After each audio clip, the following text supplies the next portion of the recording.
responsabilidad penal de Putin en el conflicto ruso-ucraniano. Ahora vamos a dar pase al doctor Juan Cianciardo.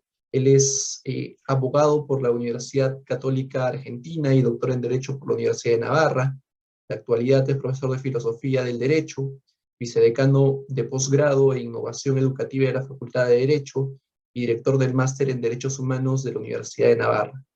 Ha sido vicerrector de Asuntos Académicos en la Universidad Austral de Argentina y decano de la Facultad de Derecho de la misma casa de estudios, ¿no?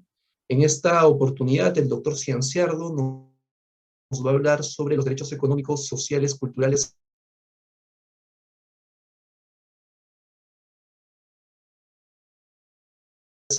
ambientales en el sistema interamericano de la Corte Interamericana. Agradeciéndole de antemano el acompañarnos el día de hoy, doctor, le voy a dar pase para que pues, pueda ilustrarnos con su ponencia. Muy bien, muchísimas gracias, profesor Zapata González, por su presentación, y también gracias a la universidad por invitarme a participar de este congreso, que ya va siendo un congreso tradicional, que ha tomado cuerpo y, bueno, y está dando fruto, un fruto consistente y sólido desde hace ya varios años. Agradezco también la presencia de quienes están en este momento entre el público, y bueno, y también agradezco las cálidas palabras del profesor Pereira, que me precedió en el uso de la palabra. Me voy a referir a la situación de los derechos económicos, sociales, culturales y ambientales en el ámbito del sistema interamericano de derechos humanos. Lo voy a hacer partiendo de lo siguiente. Vivimos en una época, es decir, los derechos humanos están en este momento atravesando lo que se denomina un periodo de surgimiento de nuevos derechos. Nuevos derechos.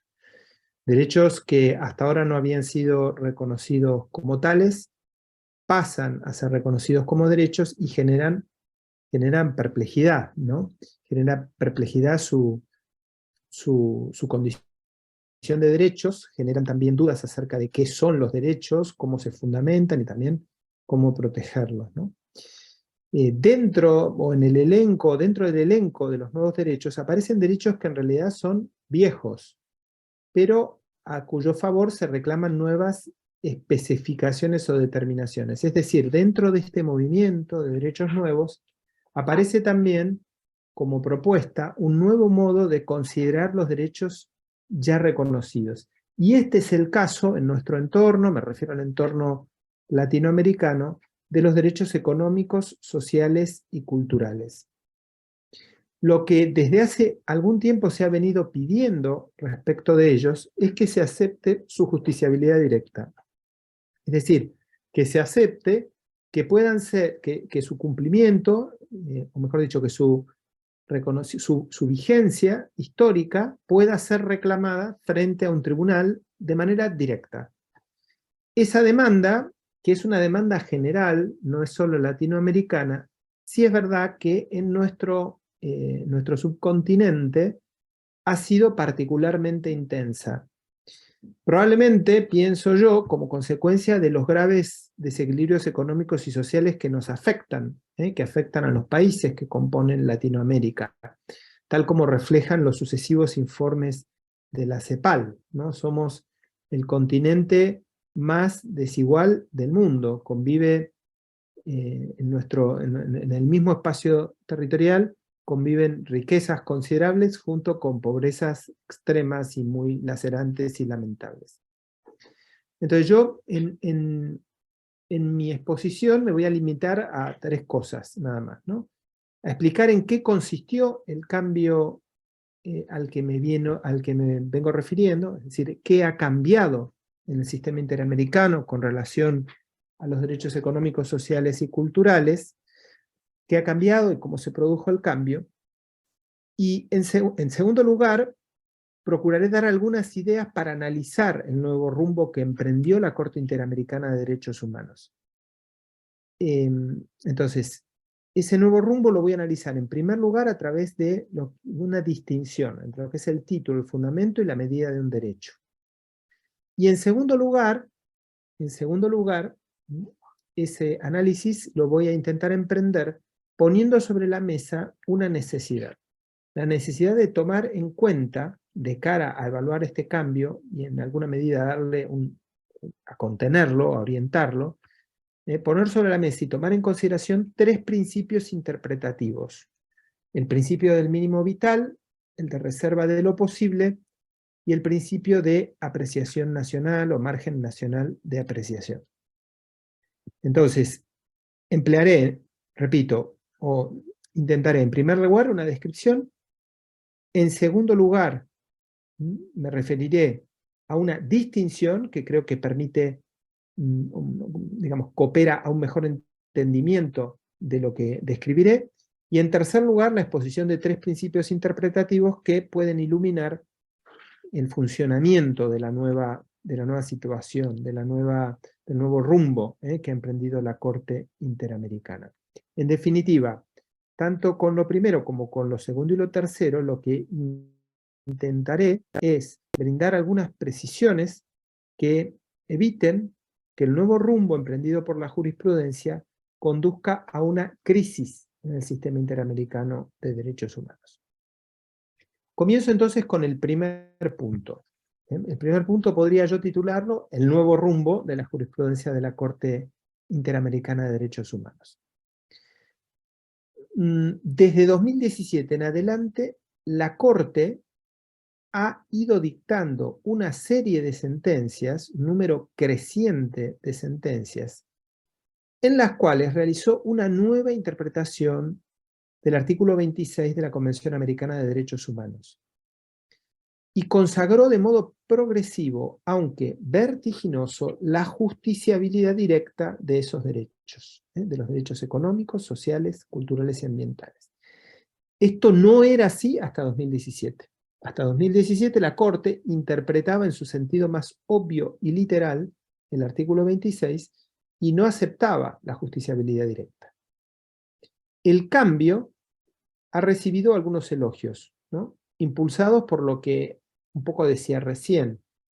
No parece aceptable que un organismo internacional se quede de brazos cruzados cuando ejerce, en este caso, su jurisdicción, porque es un tribunal, sobre una región como la nuestra, tan profundamente desigual, ¿no?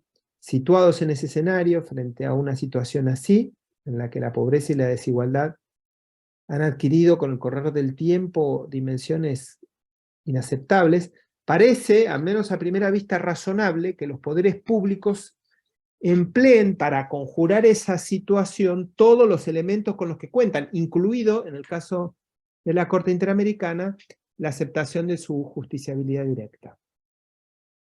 Sin embargo, junto con esos elogios, paralelamente han aparecido críticas, en algunos casos impugnando por completo el cambio que se generó, y en otros señalando los peligros a los que se enfrenta hoy el sistema interamericano a raíz de ese cambio.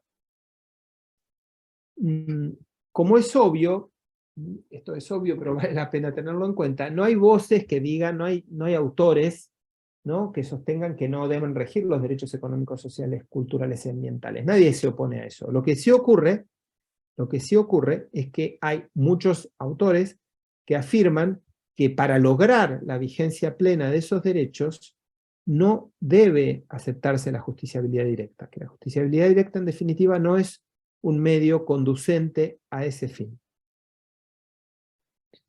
Ese cuestionamiento al rumbo adoptado por la Corte está probablemente también en la base de una crítica importante al funcionamiento del sistema interamericano que ha formulado no hace mucho un conjunto de países que lo integran. Concretamente, no hace mucho, fue en 2019.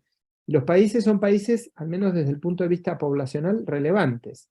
Brasil, Argentina, Colombia, Paraguay y Chile, ¿no? Estos 5 países se presentaron a la OEA y reclamaron, concretamente a la Comisión Interamericana, reclamaron que la Corte se autorrestringiera. Y reclamaron también por la vigencia del margen nacional de apreciación, sobre el que volveré luego. Bueno, Vayamos al artículo 26 de la Convención Americana sobre Derechos Humanos. Y déjenme un momento que lo busco porque voy a leer lo que dice. Es el capítulo 3 del documento. Derechos económicos, sociales y culturales. Artículo 26. Desarrollo progresivo.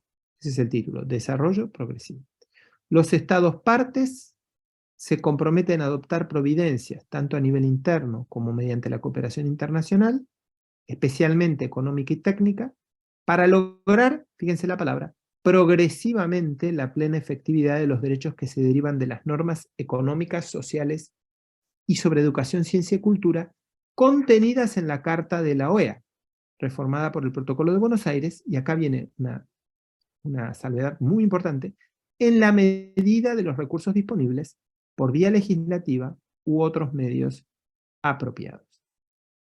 Años después de la aprobación de este texto, de este artículo 26, en el que los estados se comprometen, reitero, a un desarrollo progresivo en la medida de los recursos disponibles de los derechos económicos, sociales y culturales, años después se firma el llamado Protocolo de San Salvador, ¿no? Un protocolo adicional a la Convención y que está destinado a la tutela de los derechos económicos, sociales y culturales, ¿no?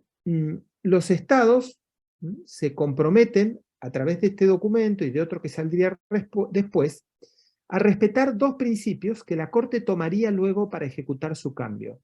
Son el principio de progresividad y el principio de no regresividad.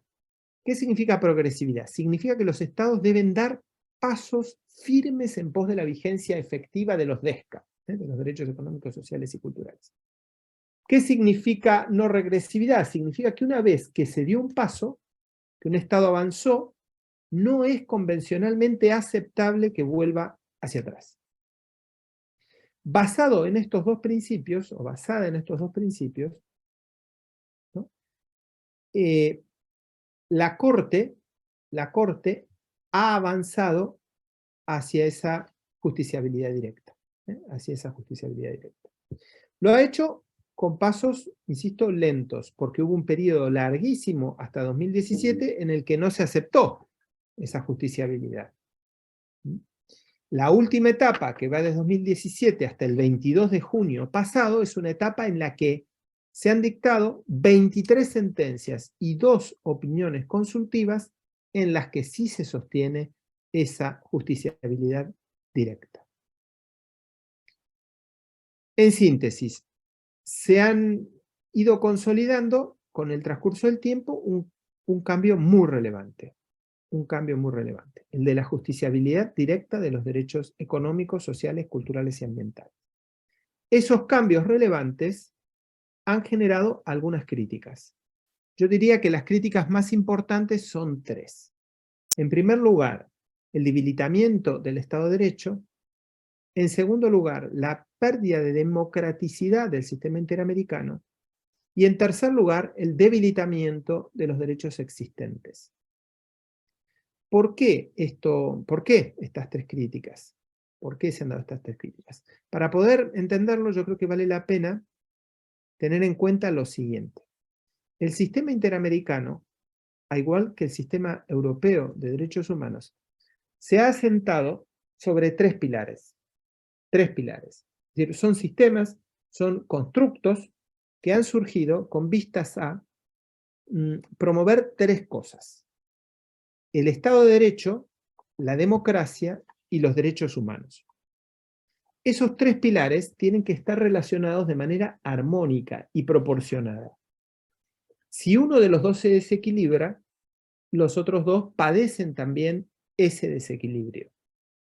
En el caso concreto que nos atañe, el pilar de los derechos humanos, cuanto más robusto sea, cuanto más contenido le demos, debilita de alguna manera tanto el Estado de Derecho como la democracia. ¿Y esto por qué?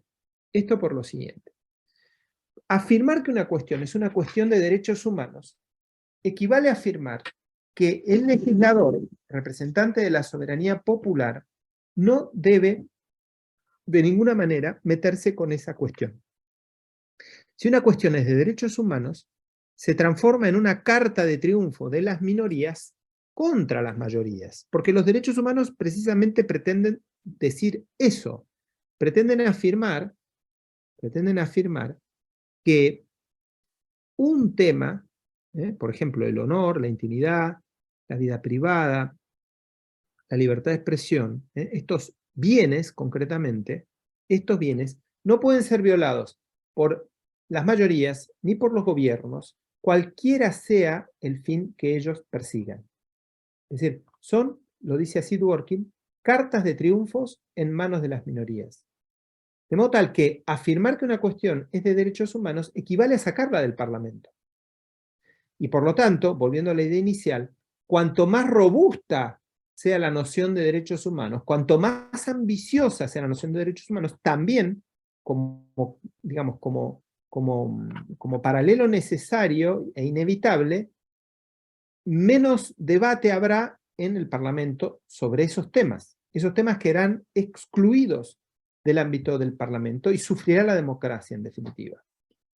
Por eso, en la afirmación de que los derechos económicos, sociales, culturales y ambientales son directamente justiciables, produce un cierto debilitamiento de la democracia y un cierto debilitamiento también de la ley, porque se agrega al control de constitucionalidad sobre las leyes un aspecto que no estaba presente hasta hoy.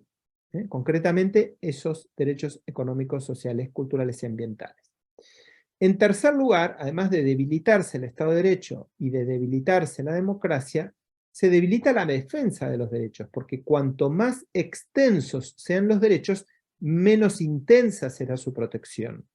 Cuanto más grande sea el contenido del catálogo de derechos fundamentales, menos podremos proteger a los derechos que integran concretamente ese catálogo. Estas tres son, en un afán de síntesis apretada, las tres críticas más importantes que se han dirigido hacia el rumbo seguido por la Corte.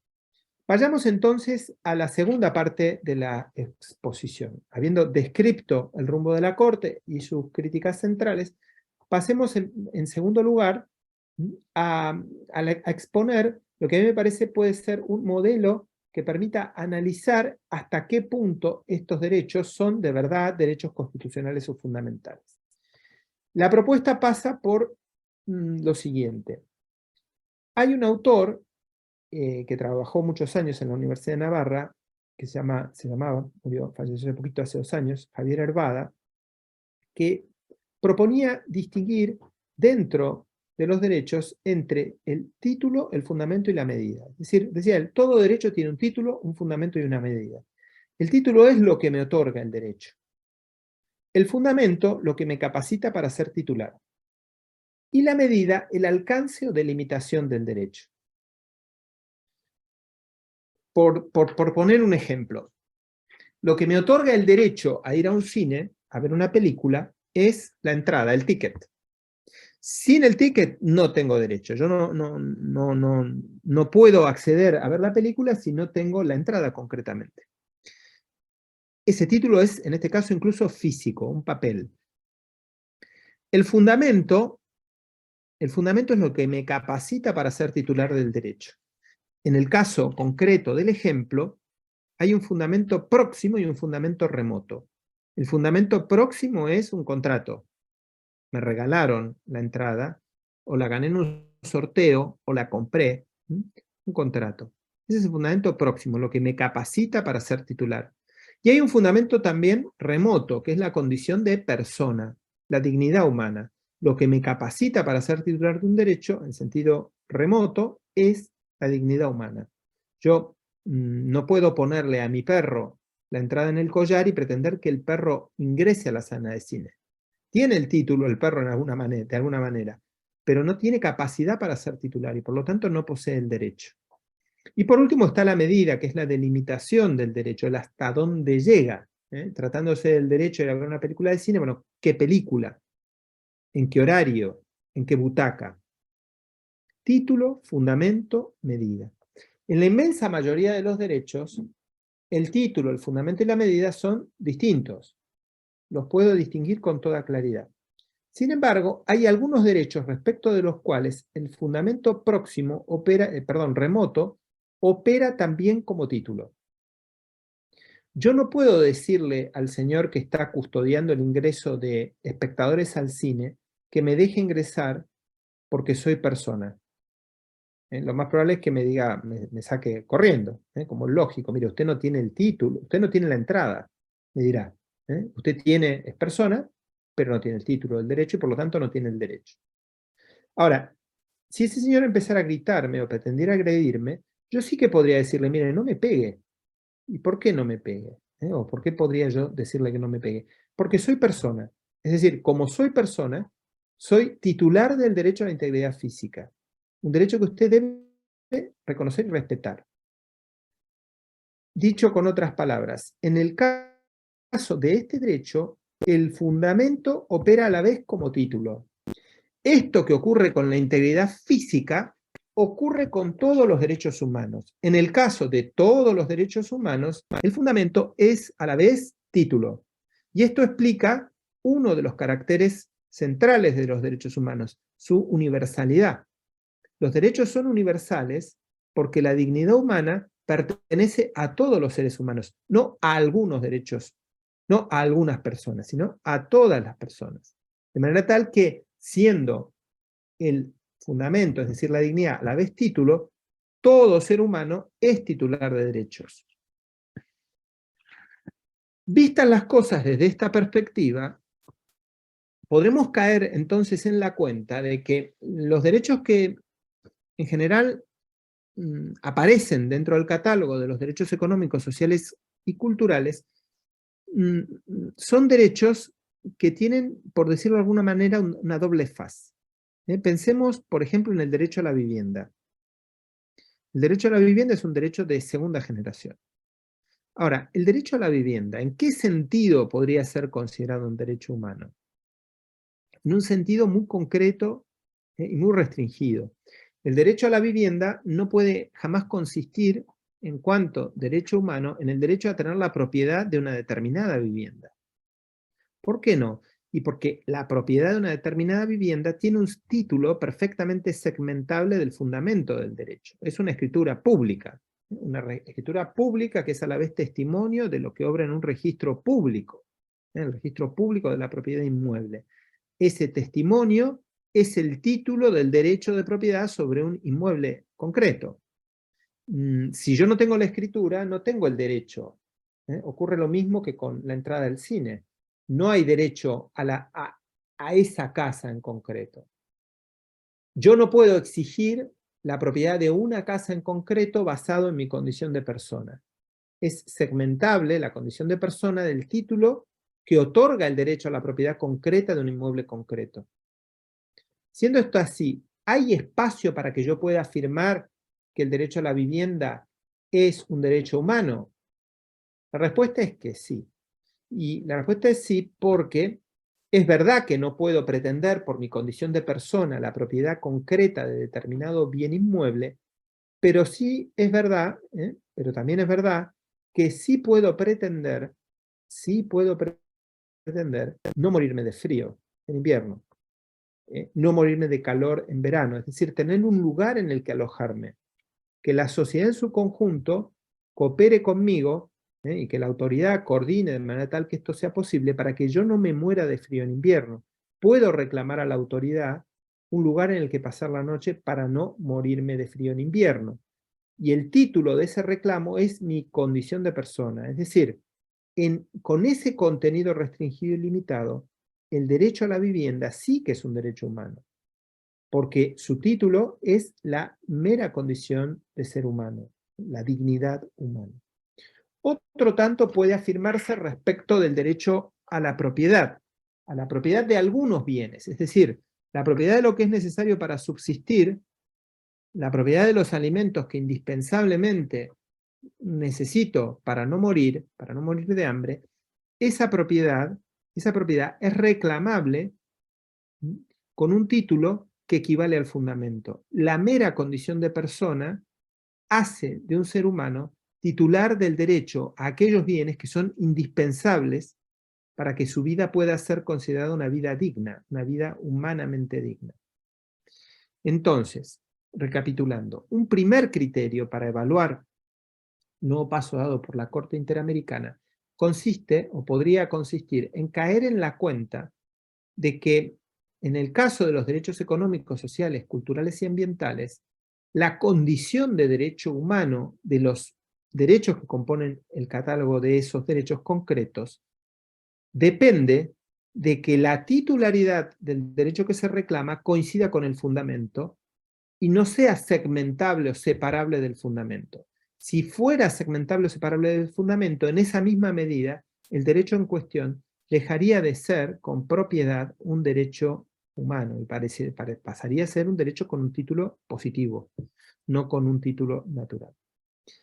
Vayamos por último, en tercer lugar, a la exposición de los tres principios que la Corte, en mi opinión, no ha tenido en cuenta en el giro jurisprudencial que ha dado. Les decía yo que hay, insisto, tres principios que pueden echar luz, que pueden ayudarnos. El primero de ellos es el principio de reserva de lo posible. El principio de reserva de lo posible.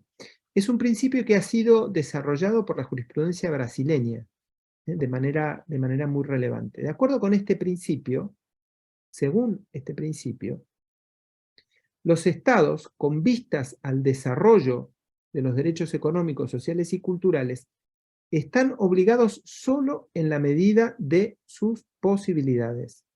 Solo en la medida de sus posibilidades. Es decir, tienen derecho a formular la reserva de lo posible. Una reserva de lo posible. No pueden ir más allá de lo que les resulta posible según las circunstancias materiales que los estados en concreto van atravesando. Entonces este es un primer principio. No hay mención a este principio en la jurisprudencia de la Corte y sería bueno que lo hubiera. El segundo principio, que me parece a mí relevante, el que habría que tener en cuenta, es el principio del mínimo vital. El principio del mínimo vital. Los estados no pueden ir más allá de lo que les resulta posible. Y los particulares, o quienes reclaman un derecho económico, social y cultural, deberían limitarse a reclamar el mínimo vital. Porque a partir de allí, ese derecho en cuestión, por las razones que vimos precedentemente, pasa a ser un derecho positivo, y sin título positivo no es posible su reclamación. Entonces, mínimo vital. Ese mínimo vital y la reserva de lo posible se relacionan evidentemente con la situación concreta, las circunstancias concretas en las que ese derecho es reclamado. En particular ocurre esto con el caso de la reserva de lo posible. No puede ser entendido igual el contenido del derecho a la vivienda en Finlandia que en Zambia, o Argentina, o Chile. Difieren las condiciones en las que el gobierno desarrolla sus tareas, sus recursos, y difieren también aspectos tales como, por ejemplo, el clima. Esas diferencias, esas circunstancias, justifican que el contenido concreto del mismo derecho varíe según tiempos y lugares. Puede tener un contenido en este momento histórico y variar ese contenido en otro momento histórico, o puede tener un contenido histórico X aquí y tener un contenido concreto, Y en otro lugar. Variación sincrónica y diacrónica justificada por la variación de las circunstancias que condiciona o determina que la reserva de lo posible tenga un alcance diferente según tiempos y lugares. Tercer principio a tener en cuenta, el margen nacional de apreciación. Está conectado con los dos anteriores. La doctrina del margen nacional de apreciación nace en Europa, concretamente dentro del Consejo de Europa. Se reconoce allí, en la Convención Europea sobre Derechos Humanos, la existencia de un margen del que disfruta cada estado, cada uno de los 46 estados que componen el Consejo de Europa, para interpretar el alcance de las normas del Sistema Europeo de Derechos Humanos, y también para interpretar las resoluciones que adopta el Tribunal Europeo de Derechos Humanos y atañe a cada uno de los estados. Es decir, hay una serie de estándares internacionales mínimos que los estados deben respetar, se obligan a respetar, pero existe también, e incluso como estándar, un margen que permite, y que es, digamos, que permite afirmar que es compatible con el convenio, que en un estado el contenido de un derecho concreto sea uno y en otro estado sea otro. Superado ese umbral mínimo o respetado ese umbral mínimo, se aceptan diferencias en el alcance que un mismo derecho puede tener en cualquiera de los estados que componen el sistema. Lamentablemente, en el sistema interamericano ha habido hasta el momento un rechazo, al menos formal, expreso, a la recepción del margen nacional de apreciación. Es verdad que en algunas sentencias puede detectarse una aceptación implícita, una aceptación no reconocida formalmente, pero realizada en la práctica, de la existencia de ese margen. En mi opinión, la aceptación de la justiciabilidad directa de los DESCA debería venir acompañada con la aceptación vigorosa y amplia del margen nacional de apreciación. De lo contrario, corremos el riesgo de que el sistema pierda efectividad.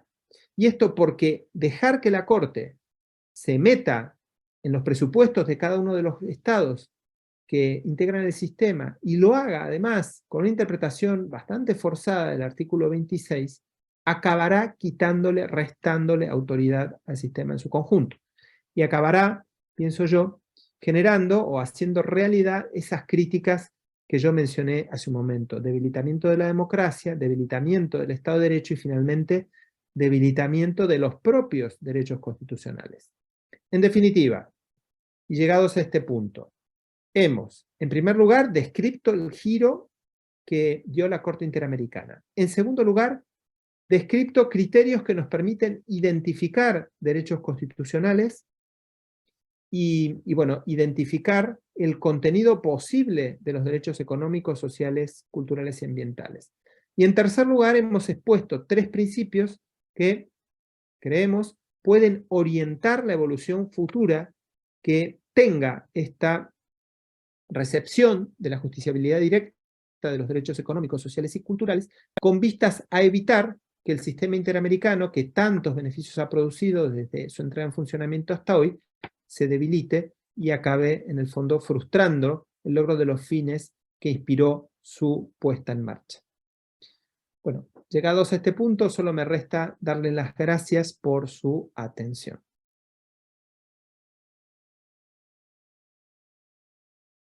Muchísimas gracias, Juan, por la presentación. En verdad es una gran presentación la que nos acabas de brindar respecto justamente al tema de, digamos, los derechos políticos, económicos, sociales, el tema de la justiciabilidad directa, que de verdad ha sido, por lo menos para mí, muy enriquecedor inmiscuirme un poquito en este tema.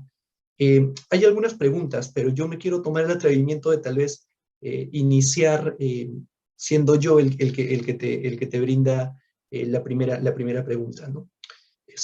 Tenemos conocimiento de que, bueno, digamos, esta tercera opción de la cual nos hablas, del margen de apreciación nacional, que pues, como bien hiciste referencia, es parte del modelo del Tribunal Europeo de Derechos Humanos, puede ser bastante positivo su puesta en marcha, su inclusión en el sistema interamericano, ¿no? Pero mi pregunta va, tal vez saliéndonos un poquito del tema central, si es que el margen de apreciación nacional, incluyéndolo dentro del propio sistema interamericano, también funcionaría no solamente en temas como, digamos, los PESC, de los cuales has hecho referencia, sino en algunos de otros temas que hoy en día se han puesto en debate y que causan, digamos, bastante división, ¿no? Como es el tema de matrimonio entre personas del mismo sexo y que claramente en el Tribunal Europeo hay, digamos, una posición respecto al margen de apreciación nacional y a estos temas, ¿no? Bueno, maternidad subrogada y todo lo que viene eh, o acarrea el tema del margen de apreciación nacional y los temas que se están tocando hoy en día dentro del propio sistema interamericano de derechos humanos. Entonces, la primera pregunta que yo quisiera hacerte es si es que consideras que también sería positivo, digamos, esta opción de agregar el margen de apreciación nacional en este tipo, digamos, en lo que significa el propio sistema interamericano, o solamente cuando hablamos de los PESC. Y bueno, sería la primera pregunta que quisiera hacerte. Muchísimas gracias por la pregunta, que es muy interesante, muy bien planteada, muchas gracias.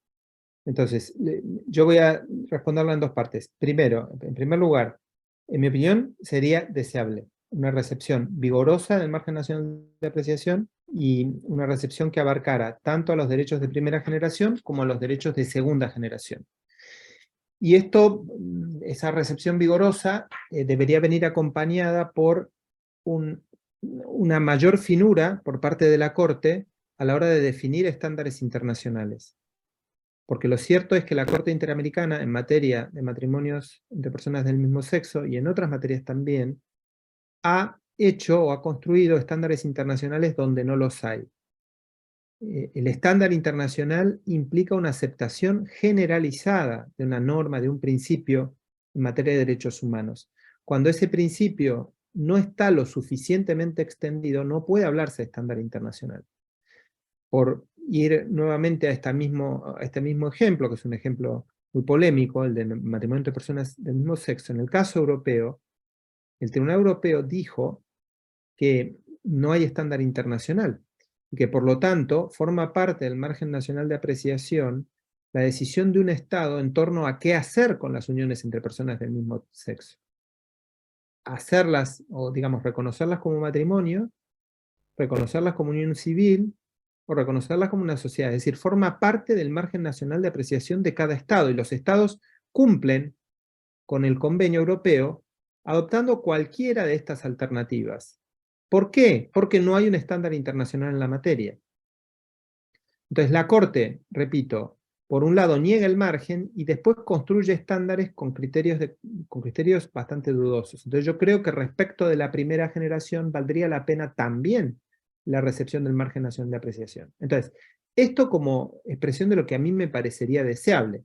Como predicción de lo que ocurrirá, francamente yo no veo que la Corte vaya en esa dirección, especialmente en materia de derechos de primera generación. Con relación a los derechos de segunda generación, la necesidad del reconocimiento del margen es aún más evidente, porque son derechos que tienen un contenido evidentemente prestacional.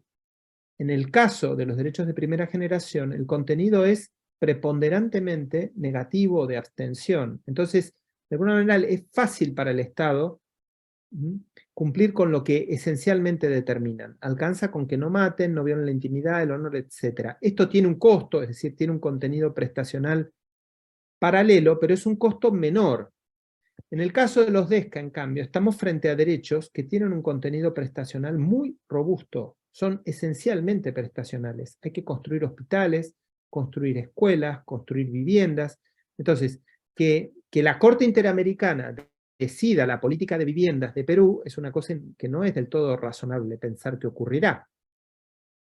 Entonces, en todo caso, deberá dar indicaciones generales y dar un amplio margen nacional de apreciación para que Perú respete esos criterios que la Corte intente, digamos, elaborar, eh, adaptando esos criterios a la realidad concreta del Perú.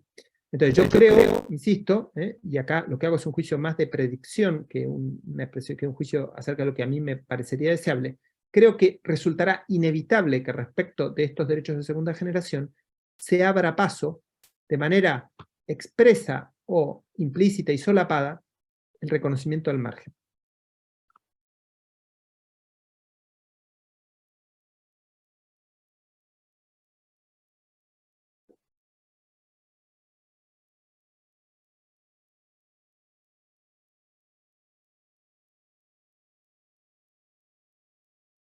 Yo creo que quedé congelado, o por lo menos Diego me parece congelado.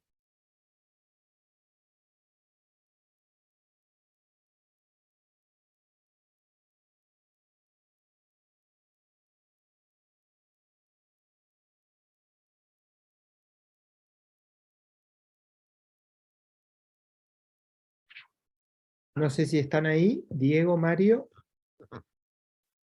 ¿No? Juan, ¿me escuchas? Ahora sí. Ahora lo veo a Diego, sí. Tengo un Me había problema quedado de... congelado. Estoy Sí, apretando. muy bien. Muy bien, gracias, gracias Juan, es espectacular, Bueno, espectacular muchísimas como gracias. siempre. Y además, cómo se nota la capacidad del que sabe manejar los tiempos, que No, no es poca cosa. no, no, no. Muchas gracias. Bueno, Bien, gracias a los... bien. Muchas gracias. Disculpen, una falla técnica, ¿no? De estas que se tienen que solucionar rápidamente. Muchas gracias por la respuesta, doctor Cianciardo. Justamente sobre la materia a la que estuvo haciendo referencia hace un momento, que es también que viene de la mano con el tema de la progresividad de los derechos de segunda, de segunda generación, ¿no? Es especialmente en aquellos estados tener un mayor control, ¿no? Aquellos estados más patriarcales, un mayor control sobre incluso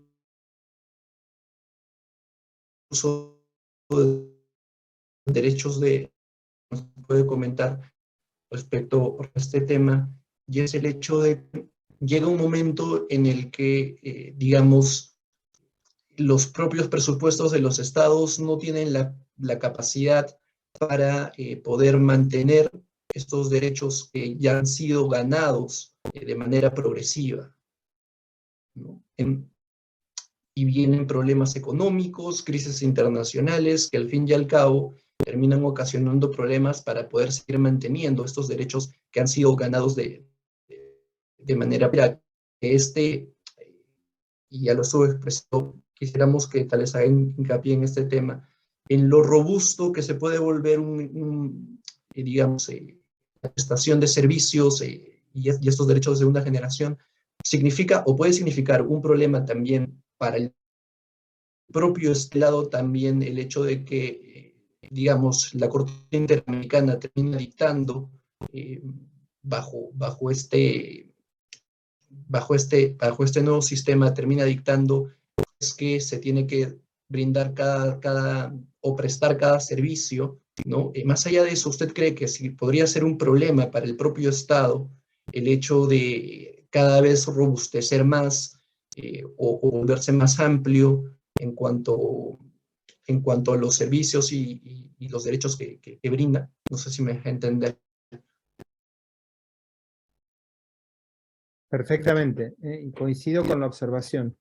Coincido con la observación. En la medida en que, digamos, la progresividad se aplique a los DESCA, en esa misma medida, las crisis económicas que eventualmente el Estado experimente como consecuencia de, bueno, de las variabilidades de la vida social, de la vida política, de la vida humana en general, suponen un problema.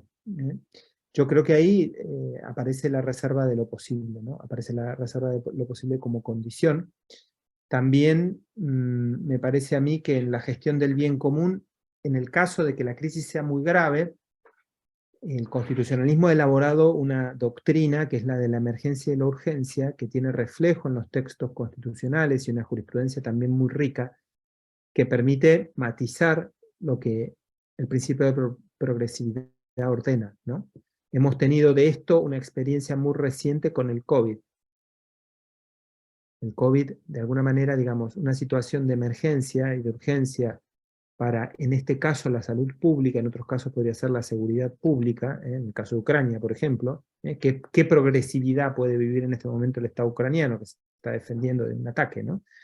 Entonces, en estos casos, la emergencia, la nueva situación está dentro de la Constitución, que proporciona herramientas para intentar conjurar el peligro, ¿no? Esas herramientas son básicamente dos. Por un lado, el constitucionalismo nos proporciona mecanismos que permiten la adopción de decisiones en tiempos cortos, es decir, mecanismos abreviados, porque el proceso ordinario de toma de decisiones en un periodo de emergencia puede conducir a que la decisión sea inoportuna, ¿no? Entonces tenemos En el caso español, el estado de alarma, el estado de sitio, el estado de excepción o de guerra, ¿no? Por un lado se abrevian los procesos de toma de decisión. Pero en relación con tu pregunta, en segundo lugar, las situaciones de emergencia y de urgencia están previstas en el constitucionalismo a través de dos instituciones. Por un lado, la suspensión de los derechos, que en el caso del sistema interamericano tiene recepción expresa en la Convención, ¿no? Hay derechos que se pueden suspender. Más que suspensión de derechos, es suspensión del ejercicio de los derechos, ¿no? Está previsto en el caso del constitucionalismo español también de manera expresa dentro del texto del 78. Y en segundo lugar, está prevista también la posibilidad de restringir de manera más profunda los derechos fundamentales. Y tanto una cosa como la otra, es decir, la adopción de un mecanismo abreviado para la toma de decisiones, como la restricción más profunda o la suspensión del ejercicio de los derechos, están sujetas al control de constitucionalidad. De hecho, lo que ocurrió en el caso español es que a través de 2 sentencias el Tribunal Constitucional dijo que el lockdown fue inconstitucional. Fue inconstitucional porque fue adoptado mediante el estado de alarma. Dice, mire, usted se equivocó de mecanismo. Usted tendría que haber elegido el estado de excepción o el estado, o el estado de sitio. El estado de alarma, que tiene un control parlamentario menor, no le permitía a usted intentar una reducción de los derechos como las que tuvo lugar durante la pandemia. ¿Esto en qué se tradujo? La declaración de inconstitucionalidad. Se tradujo en que decayeron 197 millones de euros de multas que habían sido impuestas y no percibidas, y hubo que devolver 3 millones de euros de multas que sí habían sido percibidas. En definitiva, en conclusión, estoy de acuerdo con su observación, que es una observación muy aguda, efectivamente es así, e incluso el principio de progresividad podría afectar, en el caso de los DESCA, la política concreta según cuál sea el signo del gobierno en cuestión. Si se pudiera interpretar que una determinada prestación forma parte de lo que el principio de progresividad protege, y esa prestación fuese el resultado de un gobierno, supongamos, de izquierda, que busca un fuerte intervencionismo en la economía, podría quizá pretenderse que esa prestación no puede ser dejada de lado por un gobierno de tinte liberal, que haya sido elegido por la población democráticamente en un periodo posterior. Entonces, repito y subrayo, efectivamente el principio de progresividad tiene problemas. Muchas gracias, doctor Cianciardo. El doctor Pereira me escribió por interno que tenía o quería formular una pregunta, entonces le voy a dar el uso de la palabra. Gracias, Diego. Bueno, ahora sí que solucioné el problema que tenía y antes no sabía cómo arreglarlo, entonces no sabía ni qué decir. Primero que nada, felicitar nuevamente al profesor Cianciardo por su exposición magnífica. Y mi pregunta, más que una pregunta, es una reflexión y que me gustaría saber la opinión, pero puntual o más específica del profesor Cianciardo, y es, ¿hasta qué punto este tipo de líneas jurisprudenciales manejadas por tribunales internacionales, concretamente la OEA, la Corte Interamericana, no lleva adelante determinadas cuestiones que son más que nada un intento de imponer una determinada moral o una determinada ética, no necesariamente consensuada a nivel de los distintos estados que integran la OEA? ¿Y hasta qué punto esto no termina socavando también cuál es la propia imagen y la propia, bueno, eficacia del Tribunal Internacional? Es decir, ¿hasta dónde este tipo de políticas no empieza a comprometer el propio futuro, por así decir, de la Corte Interamericana y la propia solvencia de sus fallos a nivel nacional?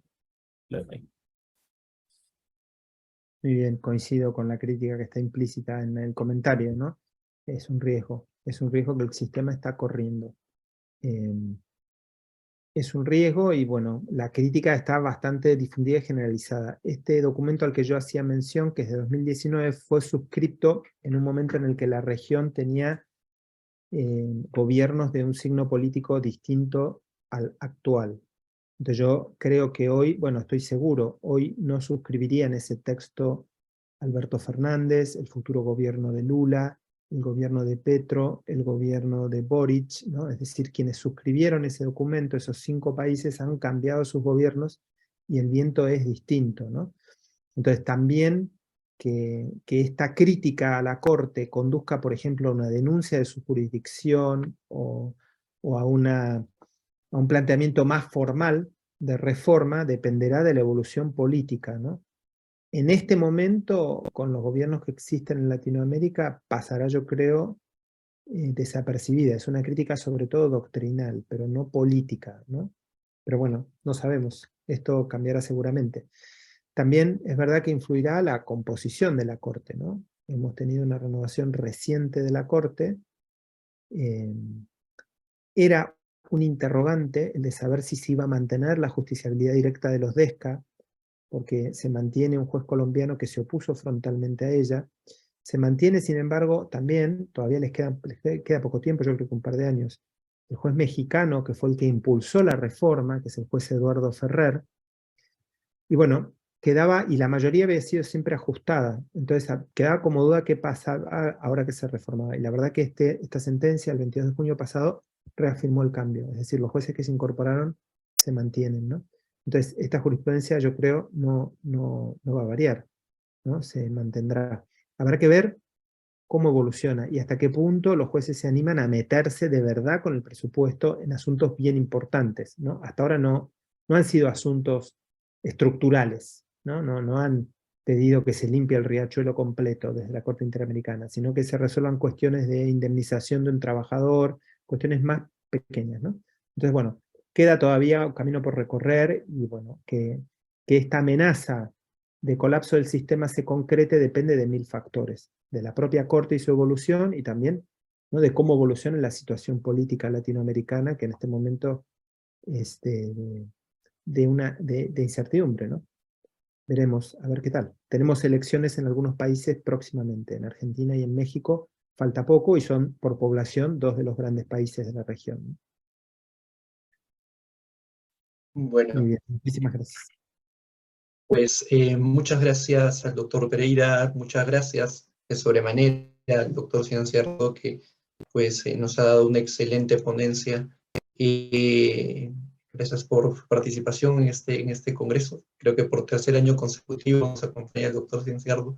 Muchas gracias por estar acompañándonos y pues por ilustrarnos, ¿no? Ha sido muy interesante el tema que acaba de tocar. Pues nada, volvemos en unos minutos, que se desarrollará en esta misma sala una mesa redonda sobre los derechos humanos en un mundo nuevamente en crisis y transformación, y contará con la ponencia de Jacqueline Hellman, de Amaya Úbeda, Francisco Belaúnde Matosian